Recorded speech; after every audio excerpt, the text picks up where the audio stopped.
Hey, what's going on everyone? Welcome back to MediaViral. My name is Jamie and today we'll be counting down 7 techniques used by retailers to encourage impulsive buying. Before we get into this video, please make sure to leave a like rating, subscribe to the channel and share this with all your friends. In at number 7 are sales. In short, some retailers just before a big sale is about to launch will raise the prices of their stock. A t-shirt for £8 has now been raised to £10 for example. Now the sale has launched and you're getting 15% off of all clothing items in store.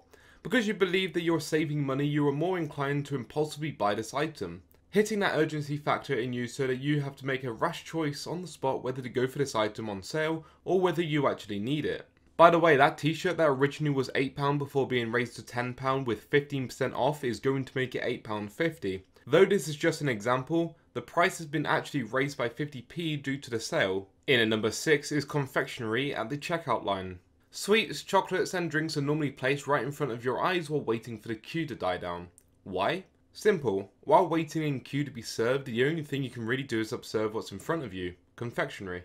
All of a sudden you see that Twix and you wonder, if I don't buy this now, then when will I next have something to eat? Same applies to drinks. Normally waiting long enough would encourage you to get a quick bite to eat, increasing the sales of food and drinks. In at number 5 is strategic positioning. I'm going to use an example from my work. I work in a DIY retail store and there was recently a really bad storm a couple months ago which destroyed a lot of people's fencing, sheds and other outside bits. The very next day after the storm, my work decided to get into work 30 minutes earlier and strategically place items like shed felt in front of the store so when customers walk in, this will be the first thing that they see. And if they've been affected by the storm, they will most likely buy it.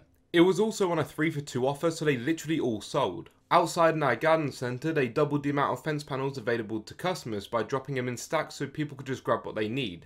Again, the majority of those sold. One more example that we're about to use as it's getting colder. As the customers are at the tills buying their items, we normally have portable radiators casually sitting there and the customers will see them and think, it's pretty cold, I better buy one or two. Just like that, strategic positioning works like a charm. In at number 4 is the use of bright colours. Connotations are powerful, reds and yellows stand out. This is the main rule when it comes to retailers trying to advertise on what they call their point of sale, aka POS, which is the signage you see that says things like 20% off or half price. I used to study media in college and I learned how important colours actually are when it comes to advertisement, but the average person might not be so clued up on just how effective they are. Where I currently work, all POS are highlighted red on a white background, simply to make it stand out. I mentioned that yellow was another colour that is used a lot and my workplace doesn't personally use yellows in advertisement much, but did you know that yellow is actually used a lot in food establishments? McDonald's, Burger King, Subway, Chinese takeaways, In-N-Out Burger, Denny's, Hard Rock Cafe and El Pollo Loco, just to name a few. But why is yellow such an important colour when it comes to food? Because in semiotics, the study of signs and symbols, one of the features that yellow has on the subconscious of the human brain is to make them feel more hungry. So these food establishments purposely use yellow and other colours to entice you into their restaurant. Semiotics is a very powerful thing and is one of the main reasons why companies will literally pay millions for their logos even though on the surface they look like they could have been made by a 5-year-old. In at number 3 is huge shopping trolleys. Having a massive trolley with only 1 or 2 items in feels empty, ergo enticing you to fill it up. It's a similar subconscious to when you have a small plate with less food. Because the plate is full, you subconsciously believe that there must be more food, pleasing your appetite more so than a bigger plate would with the same amount of food. In at number 2 is rearranging stock and store layout. Have you ever wondered why every time you go into most retailers that the layout has changed? Simply to make the customer search for what they were initially looking for. If you go into your local supermarket and you always buy a pizza and a drink, you know automatically where these items are after 1 or 2 trips. But now go into the store and they've changed where they keep their pizza and drink.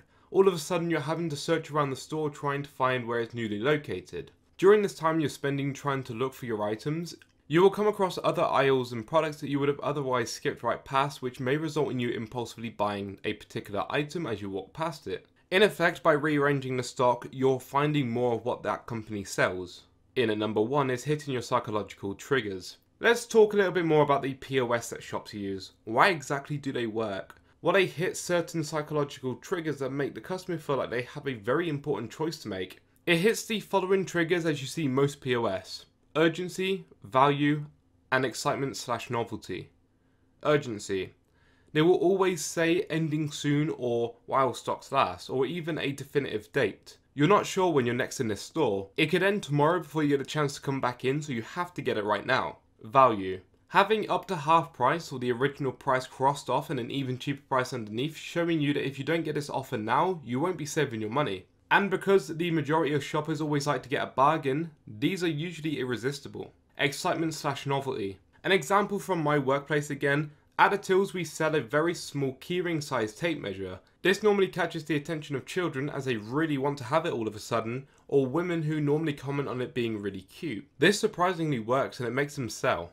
Another place you'll see novelty would be at clothing stores. At their checkouts they will always have random products leading up to their tills which are normally cheap and novelty that you think at the time is a great thing. Then by the time you get home you wonder why you ever decided to buy it. Do you know of any other techniques in retail stores that I've missed out in this video? Comment them down below and don't forget to subscribe to the channel for more daily videos, turn on notifications to be notified of a new video, and comment any suggestions down below. Thank you for watching and I'll see you guys in the next video.